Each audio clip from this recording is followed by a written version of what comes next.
a continuar con la agenda de contextos. La voz de los protagonistas. Contacto telefónico.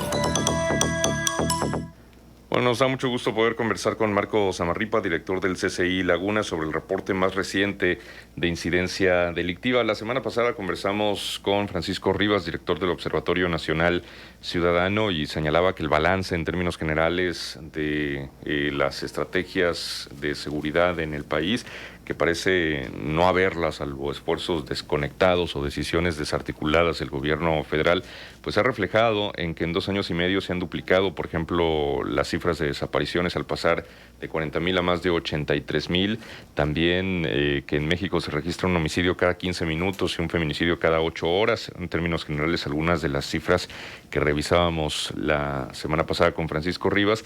En el caso de La Laguna, durante el primer semestre del año disminuyeron o no representaron cambios 9 de 13 delitos de los que se mantiene un análisis por parte del CCI.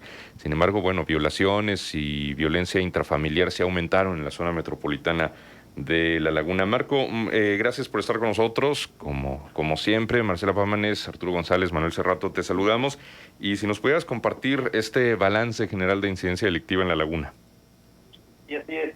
Buenos días, Manuel, Marcela, Arturo, un gusto como siempre estar con ustedes, y efectivamente presentamos recientemente este informe al primer semestre, algo que ya hacemos de forma periódica, y me gustaría separarlo en quizá lo bueno, lo destacable, en temas positivos, y las áreas de oportunidad que muestra este informe, que ciertamente pues van relacionados más a los temas de género. Uh-huh. Pero bueno, me parece importante señalar la reducción de homicidios, porque ha sido y sigue siendo un indicador referente a nivel nacional.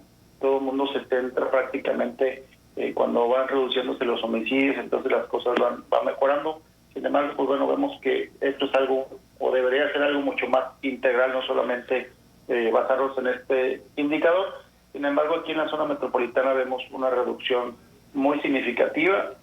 Un 38% se han reducido los casos de homicidio aquí en la zona metropolitana. También vemos con gran optimismo que siguen sin reportarse o denunciarse los casos de secuestro. Uh-huh. También eso creo que es importante.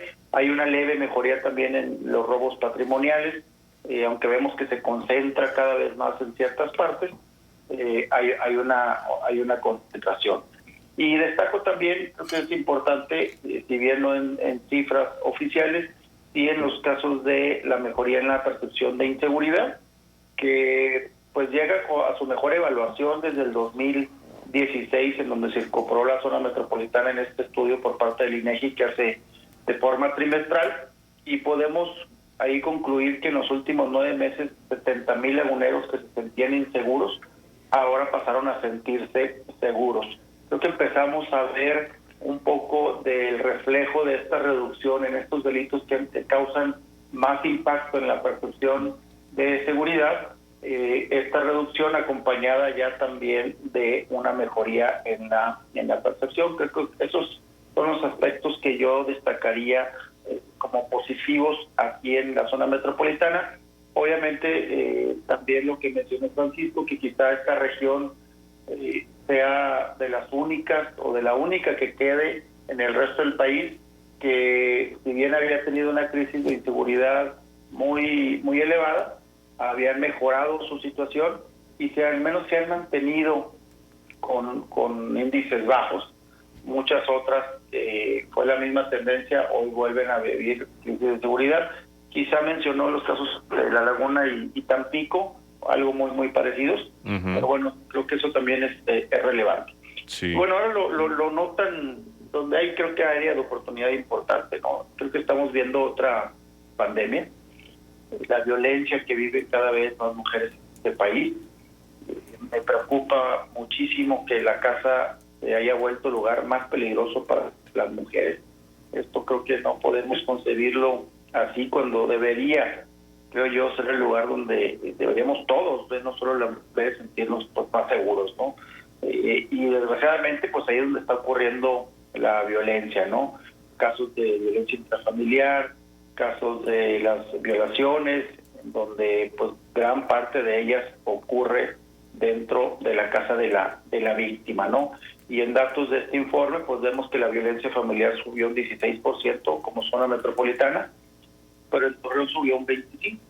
En el caso de las violaciones, se duplicaron en la zona metropolitana en estos primeros 6 meses respecto al año pasado.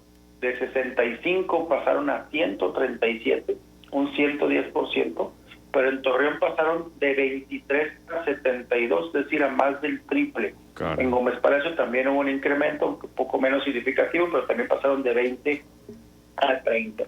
Y obviamente pues no podemos desestimar los casos de feminicidio. La tasa es ligeramente arriba de la media nacional. Pueden ser pocos en términos absolutos, sin embargo, pues no lo que aspiremos a no ver casos de feminicidio. El primer semestre se registraron 6 casos, 1 por mes. En lo que va de julio y agosto, me parece que hay registrados otros 2 casos, por los que estamos viendo prácticamente un caso de feminicidio por mes en la zona metropolitana. Y a diferencia de los hombres, donde los homicidios cometidos a hombres en su mayoría son muy extraños, estos homicidios de mujeres considerados como feminicidio, pues muchas de las veces mueren a manos de alguien que conoce. Es decir, vemos ahí cierto patrón de conducta, ¿no? Y bueno, desgraciadamente, pues estos espacios de violencia al interior del hogar, al interior de las familias, pues difícilmente puede llegar la autoridad. Obviamente no son robos, no son asaltos, merecen otro tipo de estrategias precisamente para prevenirlos. Pues recientemente datos que arrojó ahí una organización a nivel nacional menciona que solo el 0.5 de los casos de violencia familiar se repara el daño por parte del agresor. Esos datos me parecen muy relevantes, que deberíamos de centrarnos en este informe. ¿Vale? Sí, ahora, esto de las violaciones, Marco, que nos decías en la zona metropolitana aumentaron 110%, pero en Torreón se triplicaron.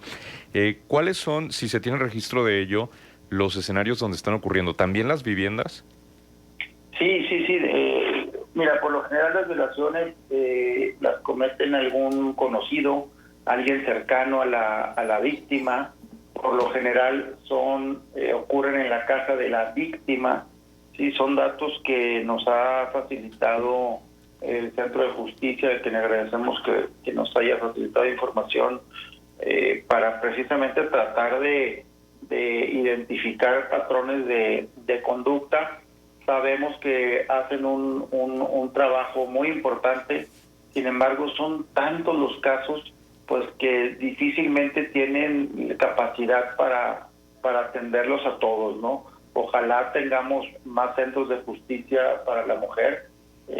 Coahuila fue pionero en esto, sin embargo vemos que el problema sigue aumentando y aumentando, siguen las víctimas y muchas veces pues el trabajo de la autoridad es insuficiente, ¿no? Aquí, en este caso, Francisco lo notaba ahí en la rueda de prensa, creemos que debe haber un trabajo en donde se involucre más la sociedad, no solamente la autoridad.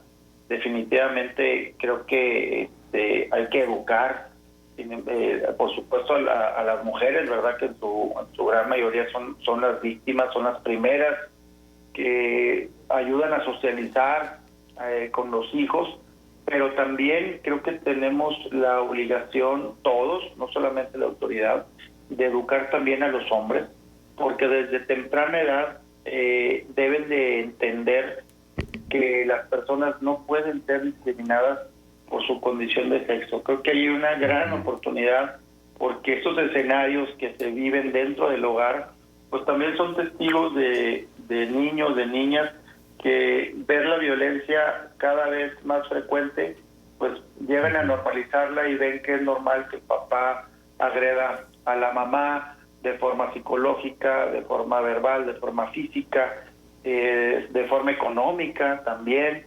Entonces todo esto se gesta para que estas conductas sigan prevaleciendo y veamos que el problema continúa y continúa y continúa, ¿no? Creo que deben de haber estrategias ahí diferenciadas, pero insisto, debe de haber un trabajo más colaborativo y no solo dejar la responsabilidad de este tema a la autoridad. Marco, te saludo con mucho gusto. Buenos días. Arturo, muy buenos días. Sobre Arturo. esto que planteas, que me parece muy, muy importante, que creo que los hombres nos hemos ido quedando atrás en esta discusión, ¿no? Porque las mujeres son las que han puesto el tema, han establecido una lucha por la reivindicación de sus derechos y como que no hemos discutido lo suficiente del lado de los hombres, revisar las violencias que hemos ejercido, cómo hemos contribuido a este tipo de situaciones. Y no se ve tampoco de la autoridad una estrategia. ¿Quién debería empujar esto, Marco? ¿Qué es lo que tú observas desde el Consejo Cívico? Mira, pues yo creo que hay universidades muy interesadas en trabajar este tema, cámaras, organismos empresariales, porque sin duda también esto afecta a las empresas, ¿eh? Viene afectando a gran parte de la sociedad, por eso creo que atinadamente Francisco comentaba que debemos involucrarnos en diferentes sectores de la sociedad para atender esta problemática, porque vemos que se empieza a arraigar dentro del hogar, ¿no? Que son lugares en donde pues debe de, y se ha dicho, ¿no? Que mientras en la familia se persigan valores, etcétera, esto trae mejores beneficios, una mejor educación, etcétera. Ahí es donde creo que tanto universidades, cámaras, organismos de la sociedad civil también tengamos mucho que aportar, conocimiento económico también, ¿por qué no? Pero creo que gran parte de esto tenemos que centrarnos en capacitar y en educar al victimario, es decir, que al hombre que por lo general es el que agrede a la mujer, y creo que nos hemos centrado gran parte de la víctima. No quiere decir que esté mal, qué bueno, que se busque también reparar el daño, que se busque también el acceso a la justicia. Es la mujer, como bien lo señalas, quien ha hecho más evidente esta problemática, pero nos hemos olvidado del hombre. Y creo que mientras el hombre entienda que no debe haber diferencia por el hecho de ser mujer, creo que pudiéramos detener o ir disminuyendo este problema que cada vez está creciendo más. Ahora, Marco, esto que se propuso de crear un registro de agresores sexuales, ¿cómo podría funcionar para evitar no solamente revictimizaciones, sino también estigmatizaciones o incluso difamaciones? Porque habría que tener mucho cuidado también en exponer a alguien como presunto delincuente sexual en este caso, y por razones también del tema de datos personales y demás. Tendría que ser muy cuidadoso, ¿no? Definitivamente, de hecho, así hay que precisarlo.